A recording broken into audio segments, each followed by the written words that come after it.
Прывітанне, шаноўнае спадарства! З вами Мікіта Моніч і вы на канале Каля культуры. Але таксама і яшчэ дзесьці. Мабыць, у Беларусі, а мабыць, у Літве, Украіне, Германіі, ЗША, Канадзе, Фінляндыі, Італіі, Нідерландах, Іспаніі і шмат яшчэ дзе. Дакладна гэта ведае, па-першае, са статыстыкі праглядаў, а па-другое, з асабістых сустрэчаў ці паведамленняў у соцсетках. Вялікі дзякуй, што глядзіце відосы, што пішце свае ўражанні і каментары і што наведваеце музеі. Асабліва за гэта апошняе, асаблівае дзякуй. Пералічваючы краіны, я абмінуў Польшу і тысячы беларускіх варшавянаў і варшавянак, сярод якіх дакладна ёсць наша аўдыторыя. Але ж вы бачылі назву эпізоду і разумееце, чаму менавіта ім ці вам, варшавяне і варшавянкі, значыцца, і будзе карысным гэты відос. Бо я хачу працягнуць гутарку пра музей Варшавы. Папярэднія эпізоды, першы, агульны пра музей Вільні, і другі пра варшаўскі нарадовы па спасылках у апісанні да відэа. А калі вы не з Варшавы, але таксама хочаце сабе першасны гайд народнай мове па музейных мастацкіх зборах вашага месца жыхарства, то пішыце ў каментары ці ў асабістыя паведамленні ў маіх соцсетках. А мы пачынаем.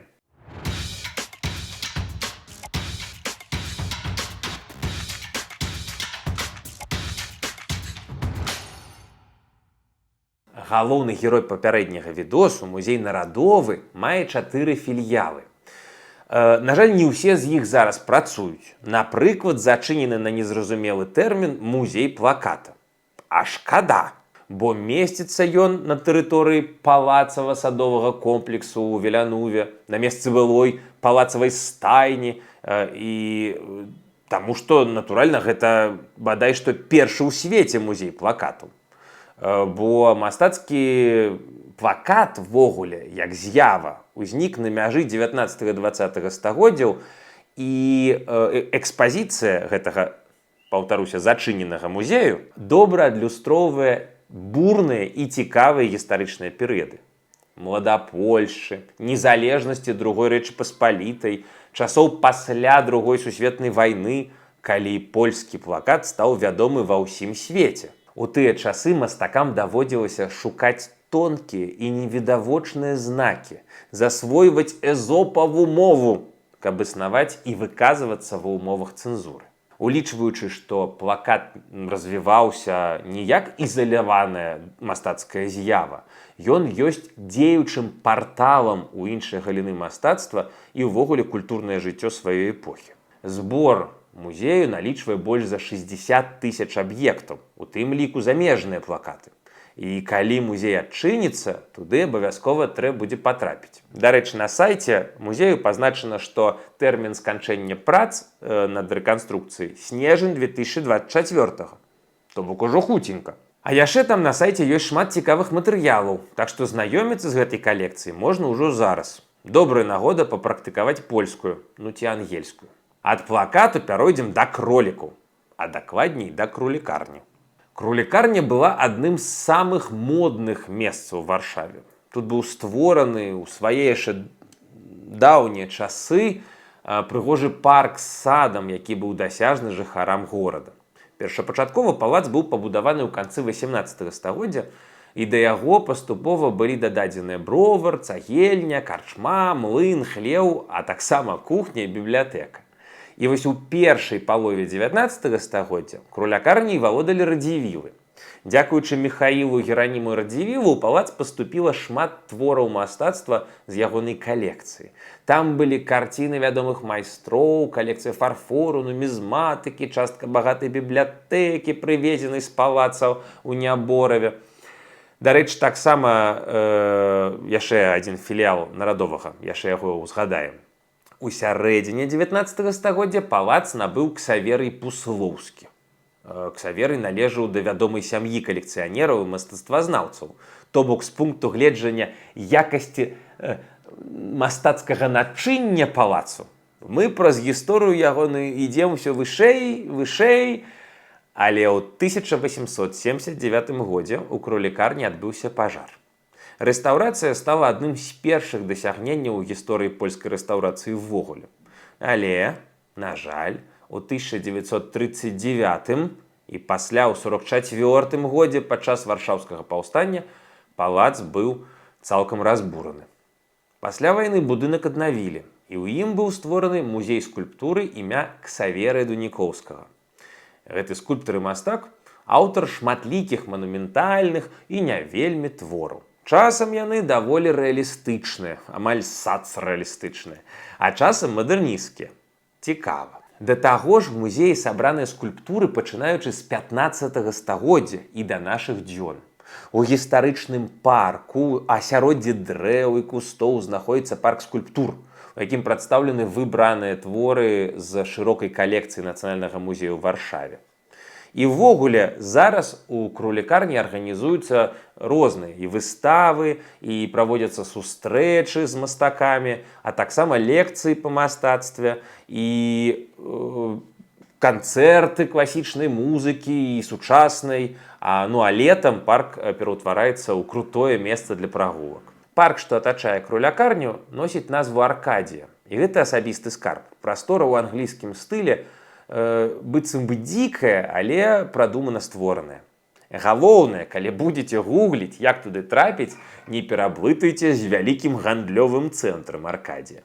І яшчэ з адной Аркадіяй таксама не пераблытайце. Гэтым разам я маю на ўвазе барочны сад, што атачае ўжо ўзгаданы вышэй палац у Нябораве. Бо гэта месца прыгожае і таксама філіял нарадовага.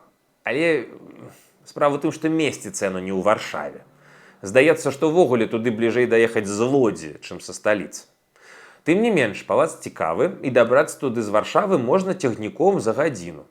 Музей у Нябораве і Аркадіі з'яўляецца філіялам Нацыянальнага нарадовага і з 2017 года ўнесены ў спіс помнікаў гісторыі нацыянальнага ўзроўню.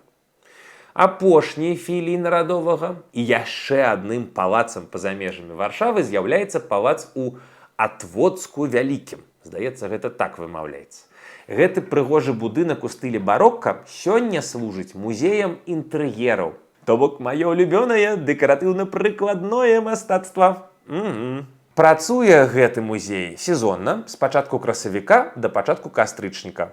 Ужо можна ехаць. Палац быў пабудаваны ў канцы яшчэ 17 стагоддзя арыстакратычным родам Бялінскіх на востраве, на выспе, на возеры Рокала, як летняя рэзідэнцыя. Пасля быў перабудаваны, каб жыць там круглы год, паступова заняпаў і адрадзіўся як турыстычная атракцыя значна бліжэй да нашых часоў, ужо там у 19 стагоддзя ці напрыканцы.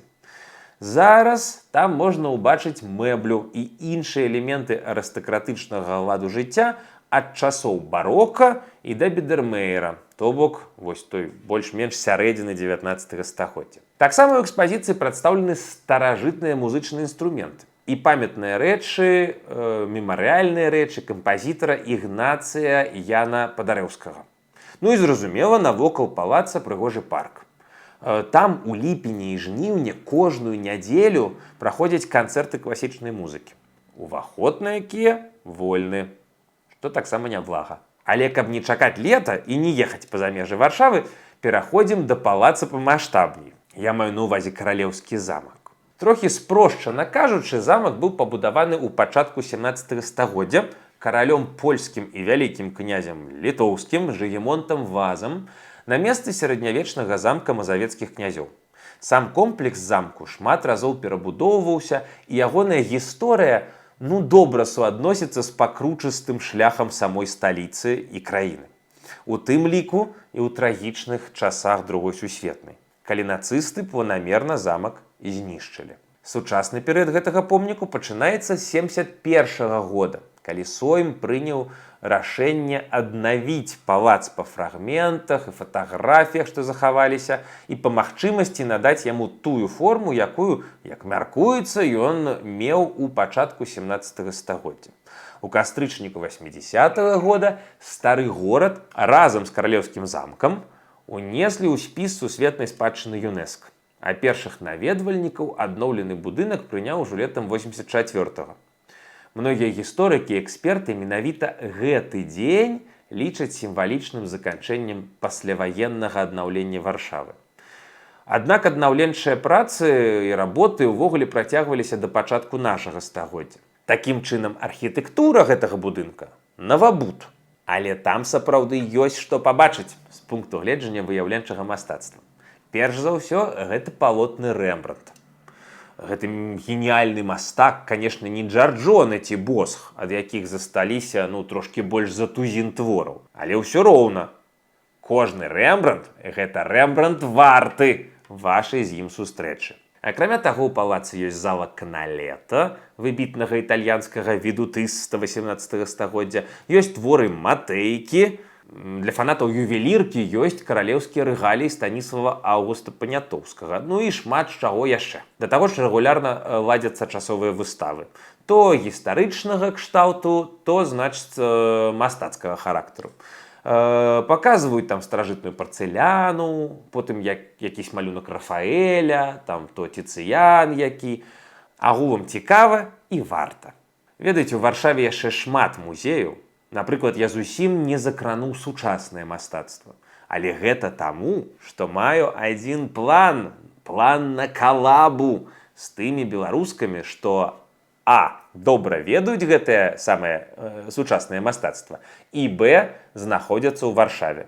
Таму вялікі дзякуй, што паглядзелі гэты відос, стаўце свае культурніцкія лайкосы, падпісвайцеся і дасылайце спасылкі добрым людзям, ды яшчэ ў тэматычныя паблікі. Беларусы, Варшавы, вось гэта ўсё, і гэтак далей. А з вами быў Мікіта Моніч. Пабачымся каля культуры. Пока-пока.